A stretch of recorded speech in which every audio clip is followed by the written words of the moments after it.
Hi, love bugs. Welcome to another episode of Girls Night. Today, I am so excited to welcome Nancy Griffin to the podcast. Nancy is a true trailblazer when it comes to empowering women to own both their health and their wealth. She started her career as a financial advisor, later becoming one of the first female managers in Canada at Procter Gamble, where she broke barriers and paved the way for women in leadership. She has also served her community as a political leader, running for office and leading for 3 years. Now, as the founder of Women Worth and Wellness, Nancy is on a mission to help women align their health plan with their wealth plan so they can build stronger financial futures while also prioritizing their well being.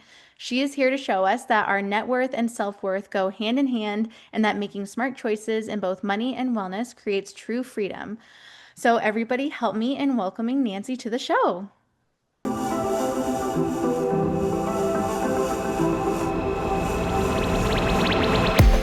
Hi, everyone. Life can get a little crazy, so let's talk about it. If you're ready to dive deeper, talk about what really matters, and feel a little more empowered, then you're in the right place.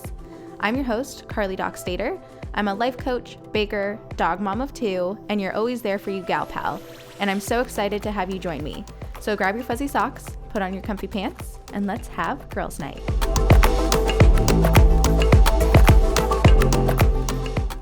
All right, well, Nancy, thank you so much for coming on. I appreciate you making the time to join us today.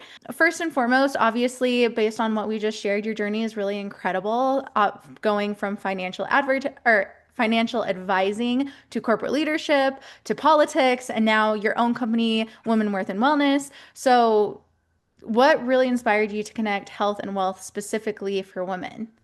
Okay, one correction. The corporate leadership came before all of the women worth and wellness. Oh, It was yes, first.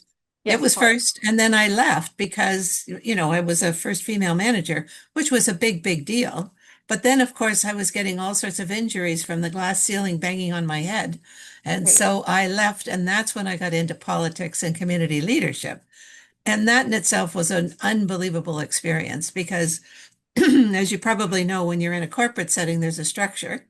Yep. When you get into a community, everybody's got a voice. So it's like, oh my goodness. And nobody can blow the whistle and say, no, you can't behave like that. So it's a real challenge working your way through influencing for the betterment of everybody in that community. So I did that for 3 or 4 years and then was recruited into wealth management. And that was 1992. Once I got into it, I was sorry that I had not been there 20 years earlier because it is a perfect place for women to be. Really, really perfect. You've got to be smart to pass all those crazy exams. I hated them Mhm. all, but found a way to get through them. You need to be hardworking, you need to be caring, and you need to be a good listener. And you pick your own clients when you want to build that business. They're not going to give you clients because if it's not a person that you really have engaged with, then you're not going to serve that person exceptionally well. So it makes a lot of sense for you to go find your own clients. So in the 90s, that was when women were really starting to earn more money and paying more attention to this whole scenario. And so that's why I just started to focus on women, not exclusively, but primarily. So did all sorts of different things. And as I started to meet with women, I realized that they have a disproportionate amount of responsibility for their families' health and wellness. Mama's supposed to be a nurse practitioner, and how much does she know? I mean, really. So I started to partner with not-for-profit health-related organizations that were focusing on women's health. And through that process, obviously, I was introducing new resources and giving my clients and their friends go-to people if they had questions. We know that heart disease is the leading cause of death for women. It is not cancer, which is what often people think, if they even think at all. And so knowing the differences between symptoms for men and symptoms for women as it pertains to cardiovascular is a really, really key learning. When they did the research earlier, now that's changing, which is wonderful. Women were considered to be little men, and so the symptoms would be the same for women as they were for men. Not so. Yeah, absolutely. And I think that's a really good point for you to bring up. I also have a history in health and benefits, and that's something that I'm actually really passionate about, is the fact that there's not nearly as much research into women's health as there is into men's health, right? Because to your point, people always thought that women were just little men, but our bodies are completely different. They serve different purposes. I mean, women are literally biologically created to create babies, right? Which men just don't have some of those features. So everything about our health is going to be a little bit different just because they serve different purposes. So I'm really glad that you brought that up.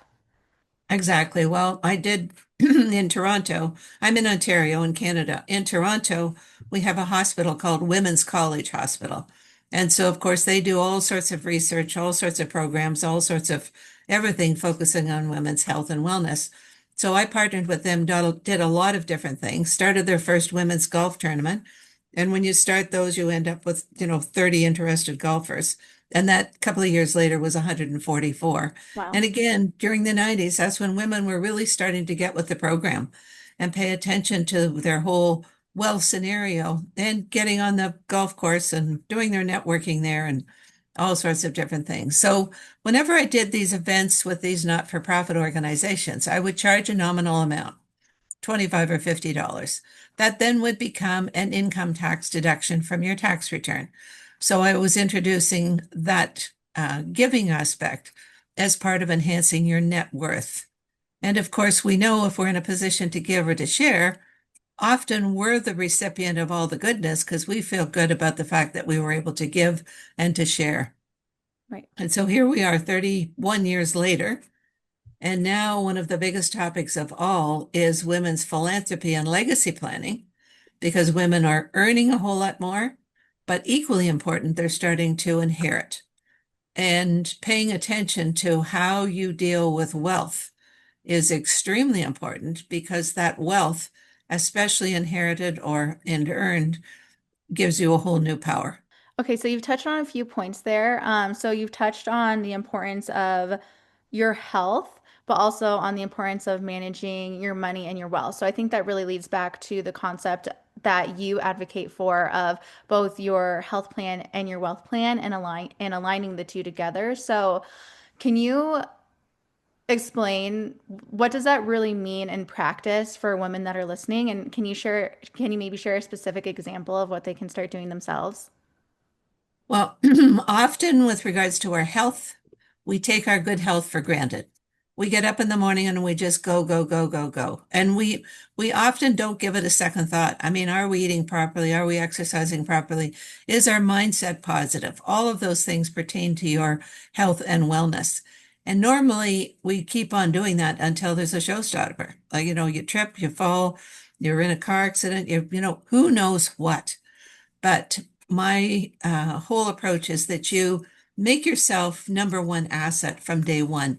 And it's kind of reinforcing the same message that we get on the airplane every time we fly anywhere. I mean, the oxygen really needs to go on you first because you are the number one asset. And nobody's going to care for you as well as you can care for yourself. We'd love it if somebody else would care for us, but that's not going to happen. We can sit and wait forever, not going to happen. So health is really the cornerstone before you even start talking about money. We need to be healthy. Of course, we need to have money, but a great wealth plan and working with a great wealth advisor will have anticipated health related challenges. For example, you're really healthy when you're 20 and 30 and 40, and then all of a sudden you're diagnosed with who knows what. Have you got protection in place to cover you in the event that has now become a reality in your life? So a great wealth plan will have anticipated health-related challenges to make sure that you have no regrets in case something did happen. I think that's a really good point. So on that note, I feel like there's kind of a mix of people that are probably listening, right? There's probably some people that are stay-at-home moms. There's probably some people that are in the corporate world. There's probably some people that are entrepreneurs themselves and run their own businesses. So when you're speaking of that, really focusing on your health and even future health disasters that could happen, Do you have advice for those individual groups of women? Because, I mean, what comes to mind for me when you're in a corporate job, obviously you can have your employer's health benefits and maybe you can have an HSA if you have a high deductible health plan. But I think that's a little bit different when it comes to being an entrepreneur and owning a company yourself, and when it comes to being something like a stay-at-home mom. So, kind of what's the range of what you see there Well, specifically? always pay attention to protection.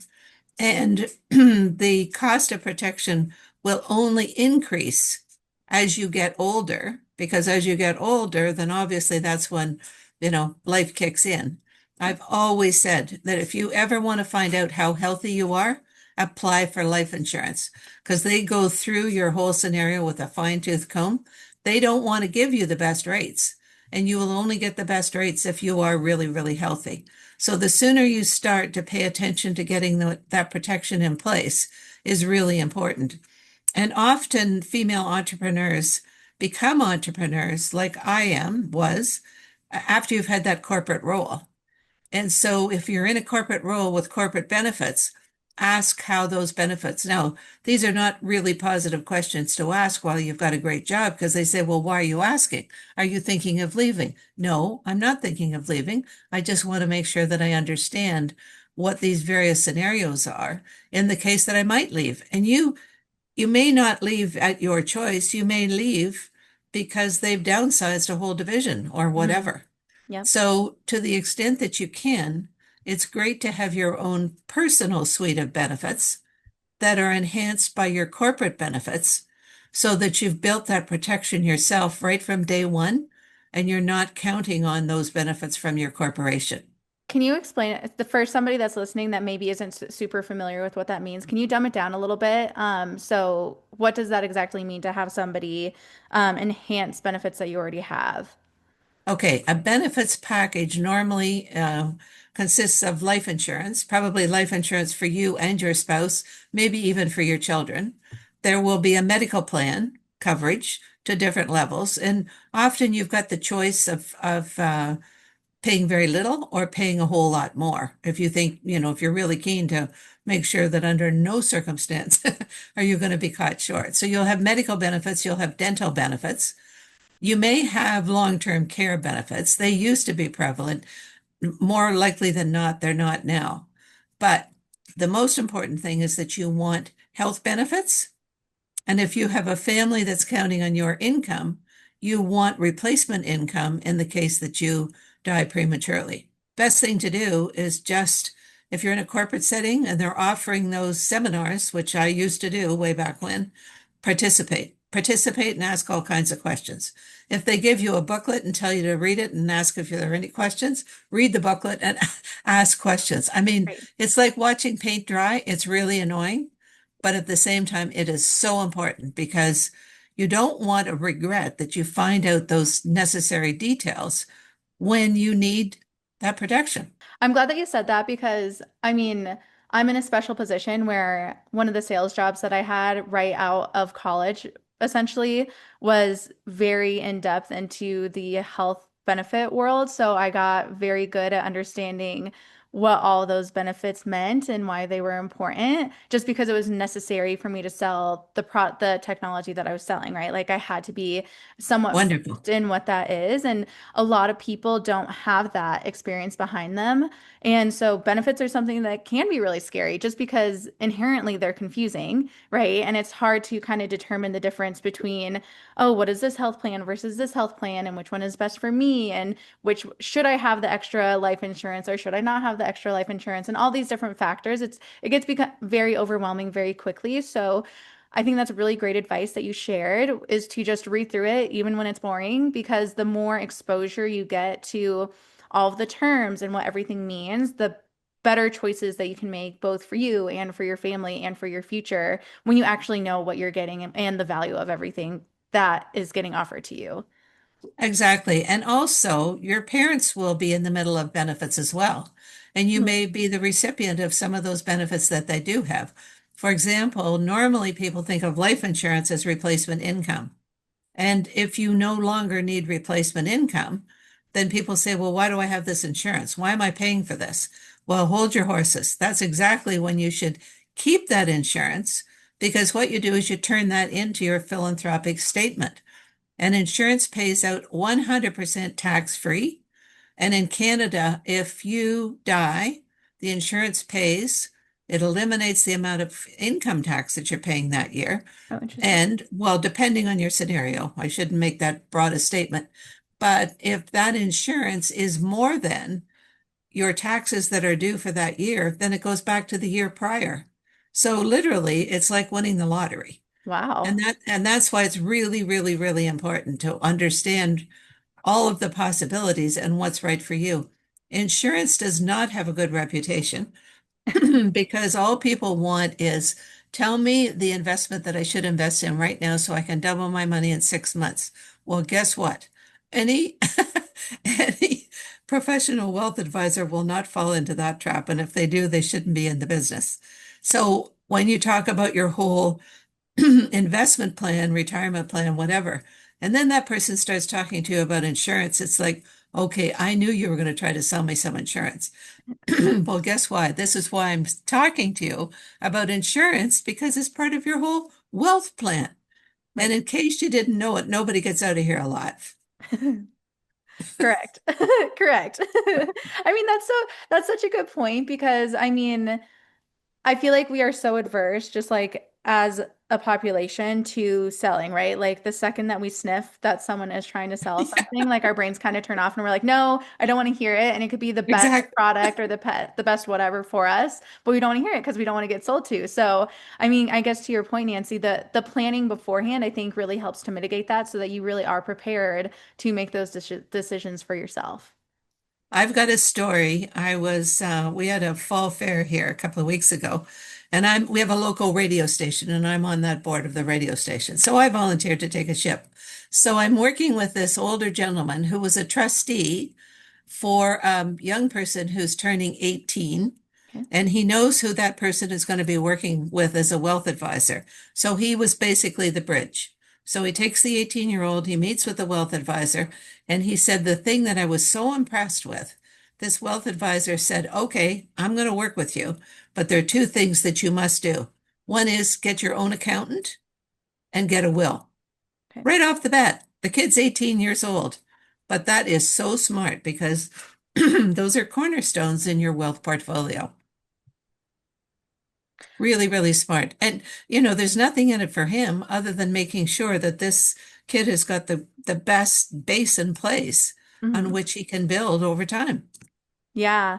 Yeah, absolutely. I mean, I don't even have a will. So maybe I should take that advice myself You and actually should. You put that into definitely. place Yep. 100%. And anybody listening who you think, I mean, when you're young, I think we all kind of fall into the fallacy of feeling a little bit invincible. And I think that's the reason why a lot of young people don't get wills. And that's why people start thinking of it when they're older. But the truth of the matter is that I mean, life comes for us all, or death, rather, I guess, comes for us all, like you said earlier, Nancy. And it doesn't really matter what age you are; it could happen at any time. So that's just really practical advice right there: is to get yourself a will, even when you think you don't need it. Exactly. And each of us wants to be smart. Each of us considers ourselves to be smart. Well, one of the smartest things that you can do is put all those things in place. Like just do it. And don't be superstitious. Even though you think as soon as you do it, you're going to die, that usually is not what happens. Right, right. And the other way that I help people move off the mark is for them to imagine what does your world look like the day after you're gone?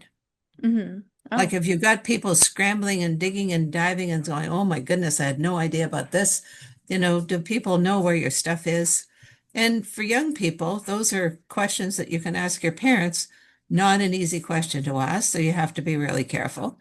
But often parents, they hesitate to approach the topic as well. well, because it can be scary. Like nobody likes to think of death, but to your point, it's also really important because it can get really messy really fast, if you don't Right. have everything planned out. And if you don't have a plan yourself, then something that's always in the back of my mind is that somebody else chooses for you, right? So you might as well Correct. make the choice for yourself while you have the opportunity to do so. Very good point. Very good point. I want to go back to something that you said earlier because it really caught my attention about how you mentioned that there's so much pressure on women and women just do so much for their families and they step into all these different roles, like being a nurse practitioner, being a caretaker, being a house cleaner, doing all these different things.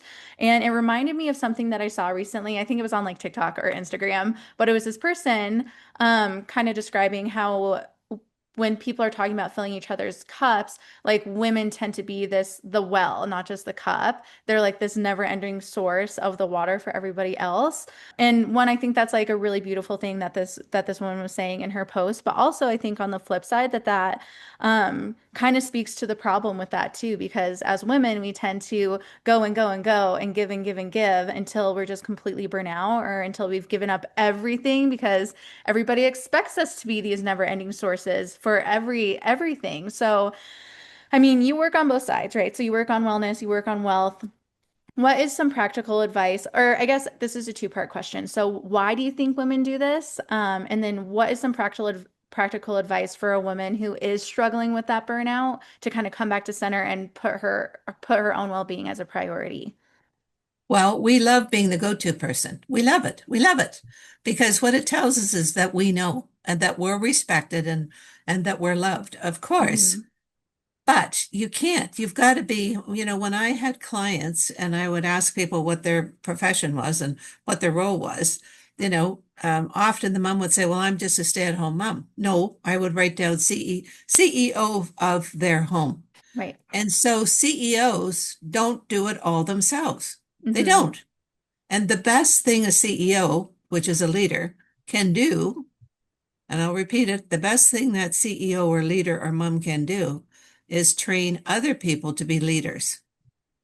Now, it takes more time and often it's very painful because what they end up doing is not doing it the way we do it. So, Right. so you've got to give it up a bit, but don't do it all yourself. Like, do not. So when you get up in the morning, if you've got four kids and you're thinking about all four of them and all the things you have to do for them, just take a little pause, a little note, and think about those four and the things that you're doing for them. And is that something that that person could do for themselves? And if so, then what do I need to do to, first of all, transfer that responsibility? And then show them how to look after whatever that is. And give them a bigger job than perhaps you think they can handle. And they might just surprise you and show you that Hmm. they're more than happy to rise to that occasion and do it. But on the other hand, they may say, Mom, now I want to do this my own way. Are you okay? Well, let's keep in touch and see how this unfolds. And if it's done differently, but the result is fabulous, then you own it. It's now yours. Hmm.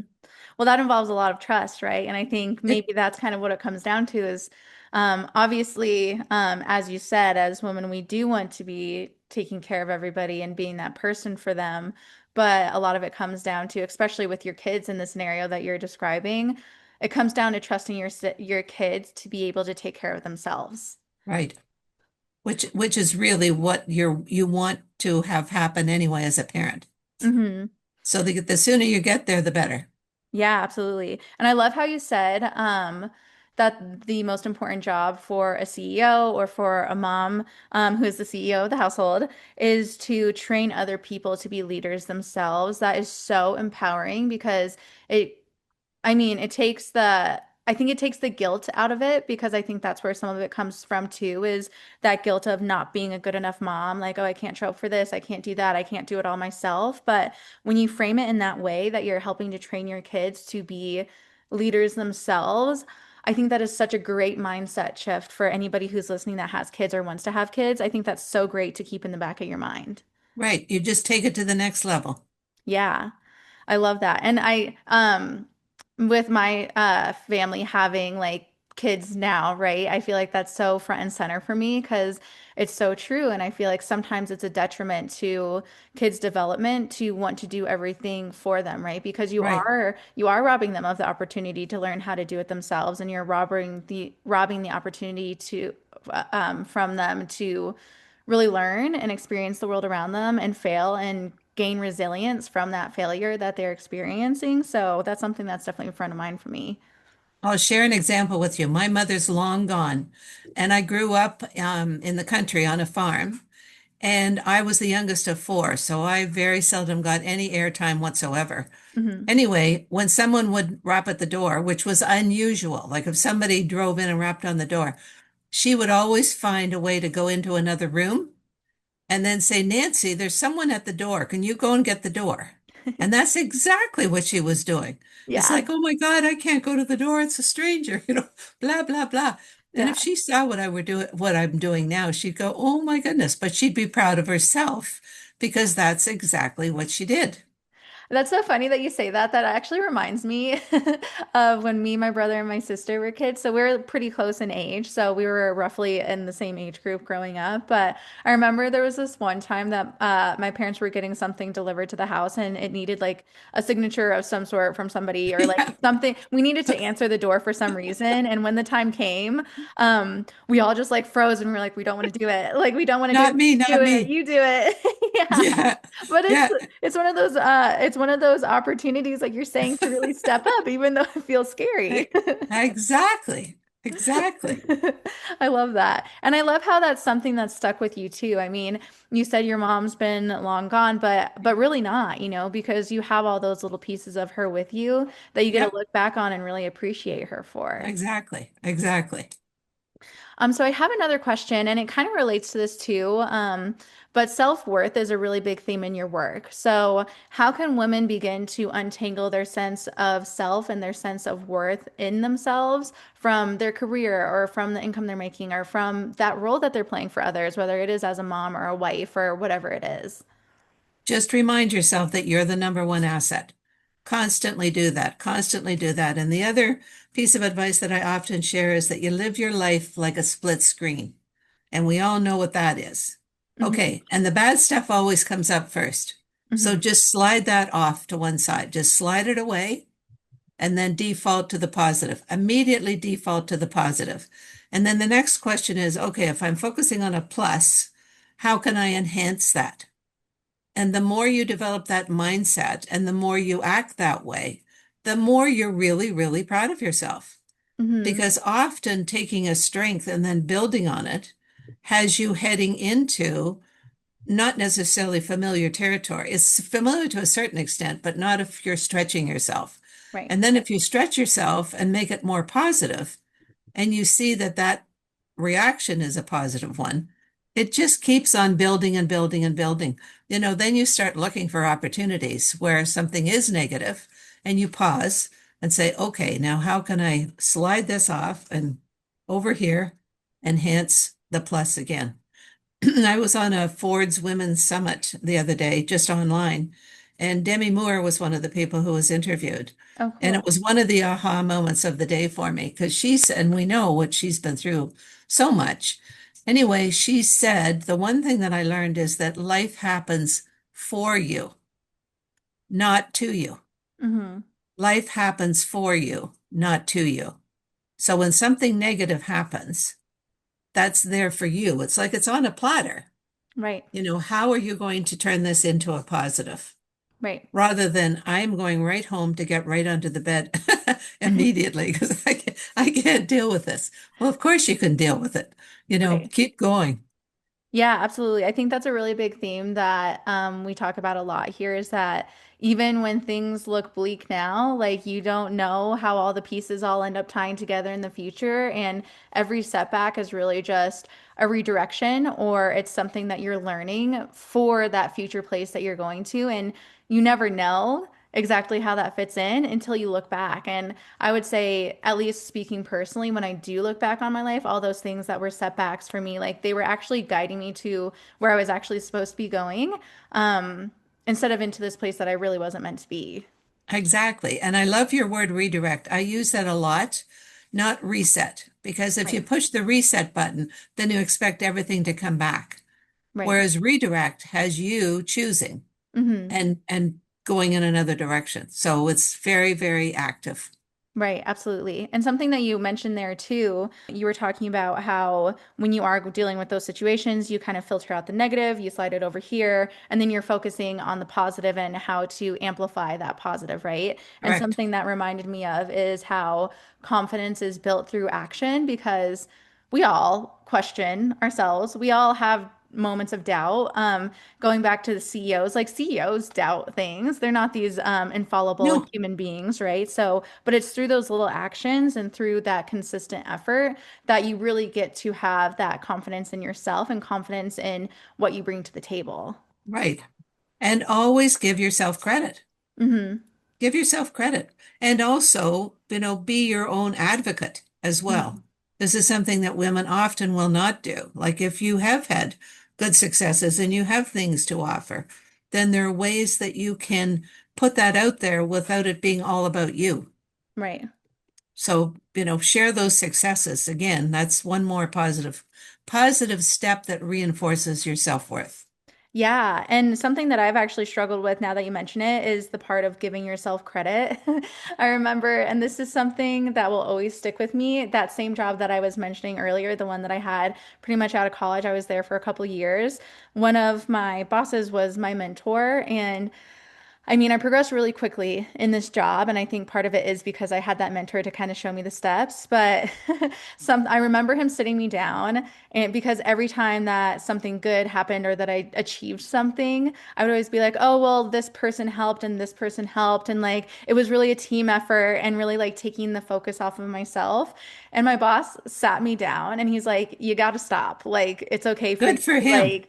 To I forget his exact words, but he's like, it is okay for you to take credit for what you did because I did nothing to actually do this. This was all you. And it was a really big moment for me because up until that point, I was like, oh, I guess he's right. I guess I have been giving the credit away to everybody else when it's been my hard work and my sweat that has gotten me to this place or to that achievement. So that's something that I've struggled with myself. So for everybody listening, listen to Nancy and give yourself credit for the things that you're doing.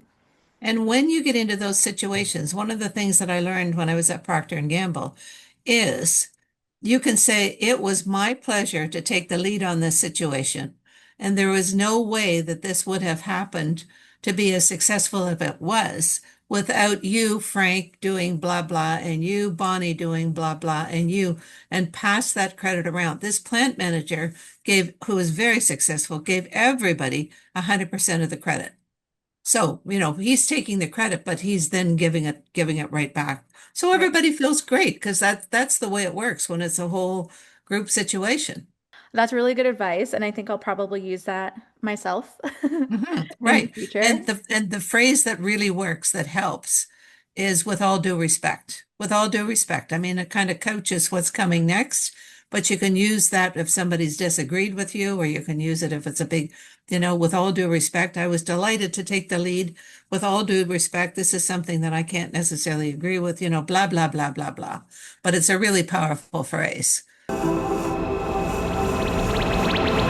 Hi, Love Bug. I've got a juicy little gift for you. And if you've been feeling off, stuck in your head, or like your vibe just is not vibing lately, then this is for you. I created a free guide called The 3 Secrets to Creating a Magnetic Energy Shift right now. And it's exactly what you need to start shifting your energy instantly. These are the exact tools I use with my private coaching clients when they're ready to stop chasing and start attracting. We're talking powerful, we're talking practical, and yes, of course, we are talking a little bit woo, but in the best possible way. In the guide, you will learn how to clear energetic blocks, activate your most irresistible frequency, shift into receiving mode, and there's even a bonus secret on how to use your body language to instantly boost your confidence and presence. So if you're ready to feel like the version of you who turns heads, magnetizes opportunities, and walks through the world like the main character, then this is your sign. Head to the show notes and click the link to download your free copy. It is quick, it is powerful, and it is going to leave you feeling like, damn, I really am that girl. All right, let's get back into the episode. So, Nancy, you have had a lot of experience as we've kind of gone through. You've seen the corporate world, you've seen the political world, you've seen the entrepreneurial world very up close, and you've gotten very intimate with all of those different pieces. So, In your opinion, where do women face the biggest barriers when it comes to building both net worth and self-worth? Just making them priorities, Okay. making them priorities. Like really do know what net worth is all about. And that's why you need to work with a trusted advisor when it comes to your whole wealth scenario. And if you don't have a trusted advisor, then you need to find one because it's like doing your own dental work. I mean, there's no way you're going to do your own dental work. You find a great dentist. So it's the same thing with your wealth plan. I've got another story I can share with you. I had a friend coming to stay with us a couple of weeks ago. Well, actually, it's probably a month ago now. And she said, Nancy, I have a Zoom booked with my advisor, and I would really like you to listen in. You're not going to be on screen, but I want you there hearing the interaction. I said, perfect. I know her advisor. I know her well. Happy to. So away we go. She goes, spends most of her time out of the country. So she does not want to be concerned with what happens when the markets go up and down and all over the place. She just wants her monthly income from her portfolio and wants to know that she can take a lump sum if she needs it. So away we go. And he said, okay, at any given point in time, he said, I know the markets have been crazy and I know none of us knows what's ahead, but we have to anticipate the best and the worst. He said, at any given point in time, I've got 3 years worth of monthly set aside for you. And that's ongoing. So 3 years you're covered for. And we've got money set aside that if you need to take a lump sum, we can manage to do that as well. And Mhm. he said, what I'd like to do is start taking some profits because some of these stocks have exceeded our limit. Take some profits and invest back in. And he's telling her the specifics.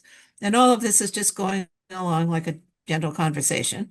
And then she said, well, I really would like to take a lump sum. He said, no problem. How much do you want? And when do you need it?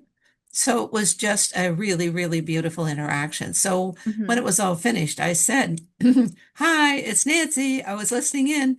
And that was an exceptional interaction. It really was because she had all her questions answered. She was given reassurance to the max. So Mhm. she knows this fellow is a professional, but she also knows that he understands her and is looking after her to the max. And so that's really what a trusted advisor is. And if anything changed, she would call him in a nanosecond. But Mhm. every 6 months, that's what you do, unless something changes in the interim. So if you don't have a trusted advisor, then shop around, ask your friends and your family, and interview people.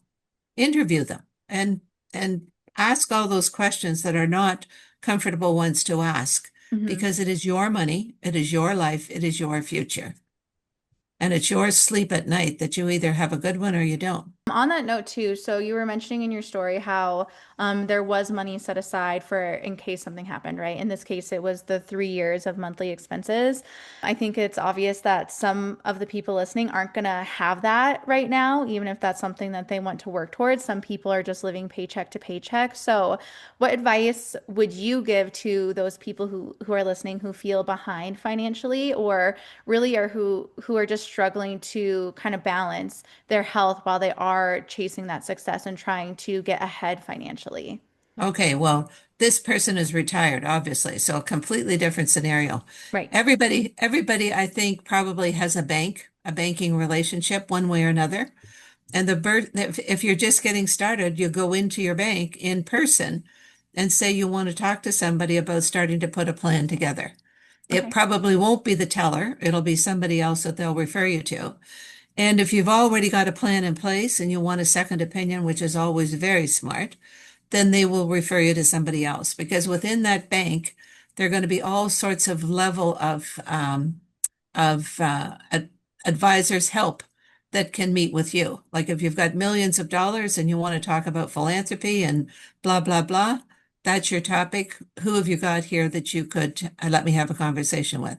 But the important thing is that you step into it and you ask those questions and you feel confident that what you're doing is making the most out of everything that you have currently.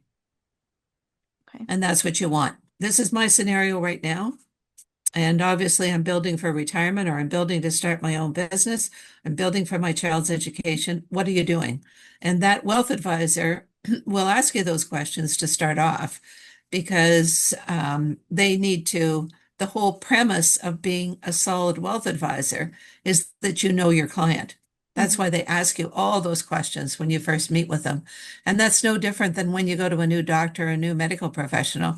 They immediately want blood work because you've talked to them and told them things, but they want to validate the scientific research so they can then, take what you've said and what they're now seeing and serve you exceptionally well. So trusted advisors are extremely important. So when somebody is looking for a trusted advisor, I feel like sometimes what holds people back, and maybe this is an assumption I'm making, but sometimes people are worried about getting scammed or having someone take advantage of their money, because that's a really sensitive topic, right? Especially giving someone access to that. So when somebody is looking for a financial advisor, are there any specific things that are green flags or specific red flags that people should look for when they are looking for somebody to help with that? Well, key question is fiduciary responsibility. Okay. What is your fiduciary responsibility to me as your client? And you ask that question. And often you will meet with someone because of someone else working with them. Mm-hmm. But you don't have to. I'm a certified financial planner, and Mm-hmm. you've got to have continuing education and all that stuff to keep your certification. Mm-hmm. Um, you can do a CFP near me, Okay. and then you start asking a lot of questions. Like, tell me more about you and how long have you been in the business and what credentials do you have? And who's your ideal client? And, just really ask a lot of questions. And if they don't want to answer them, then say, excuse me, I must go. Yeah. Yep. Two really good But you're points. absolutely right. Women need to be very, very, very discerning, very Yeah. discerning. I think that's a very good point that if someone's not willing to answer your questions, it is okay to excuse yourself and not give that person any more of your time. That is No, okay to do in any scenario, not just this scenario. If you feel uncomfortable, if your intuition is speaking to you that this is not right, listen to that. It's okay to step away. Um, correct. and then I have a follow-up question too, Nancy. You said that one of the questions that you should be asking is, what is your fiduciary responsibility to me? What is a question, or what is the answer to that question that we should be looking for that is a positive sign? Well, they will have all sorts of insurance themselves. Okay. There will be insurance so that the firm doesn't become insolvent and your Okay. client's money is then at risk. Okay. So fiduciary responsibility as far as your client is concerned.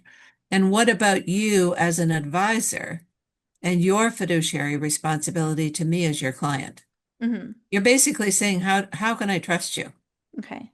How can I trust you? I mean, that's a pretty blatant question, but that in effect is what you're asking. And another way to ask it is tell me more about what protection I can expect to have Okay. as a client of yours.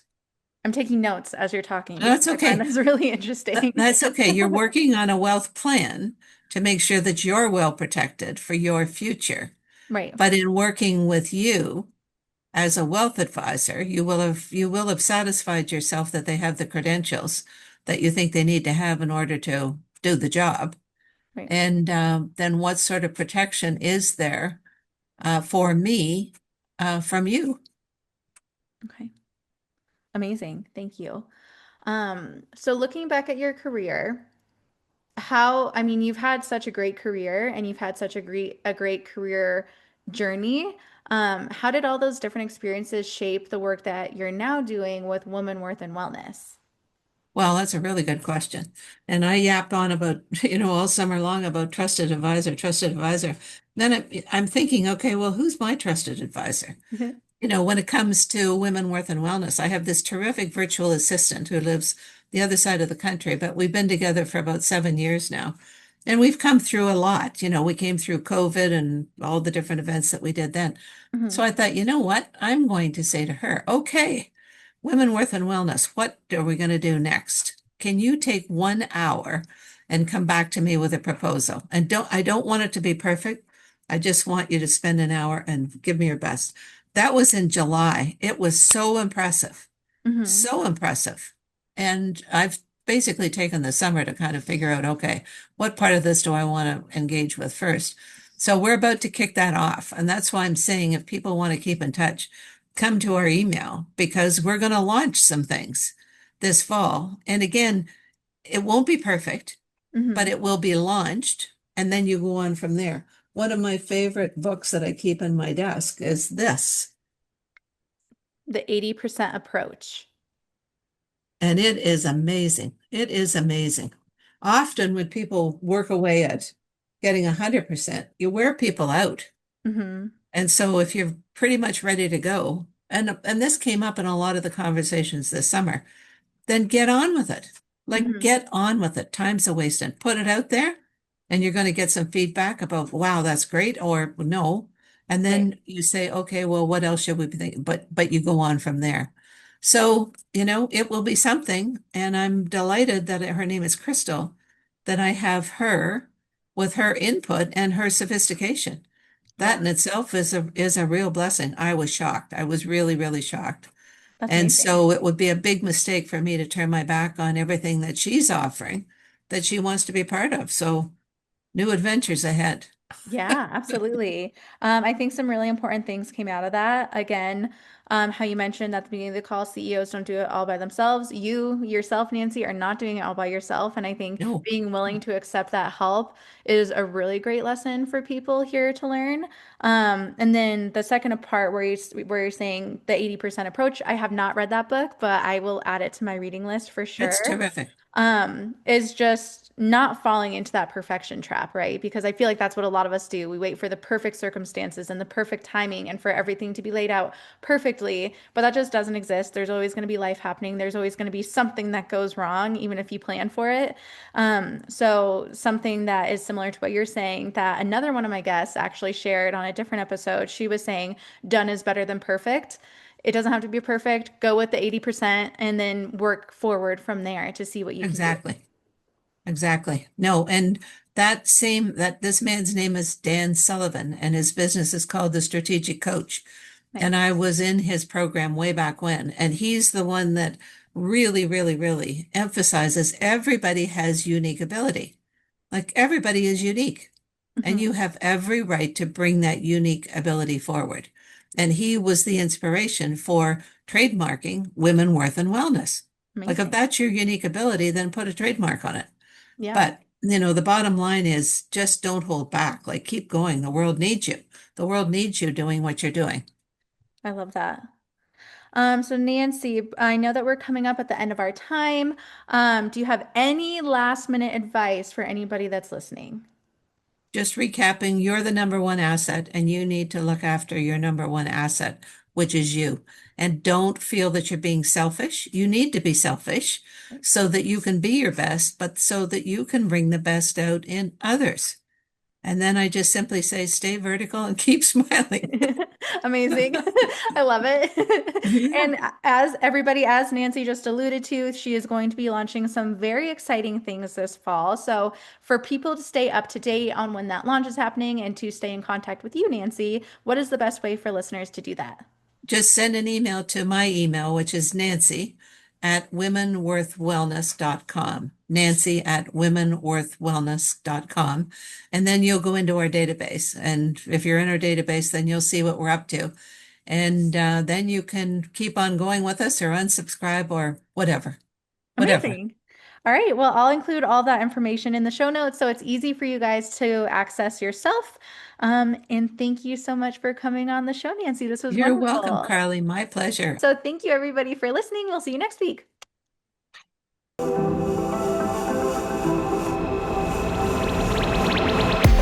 Thanks for listening. I hope you enjoyed the episode. If you liked what you heard, then go ahead and subscribe so you get updates with us every week. You can also follow us on Instagram at KRC Coaching. If you're interested in working one-on-one, then go ahead and visit our website, krccoaching.com, to book your first 30-minute session for free. All right, thanks so much, you guys. Love you. Bye.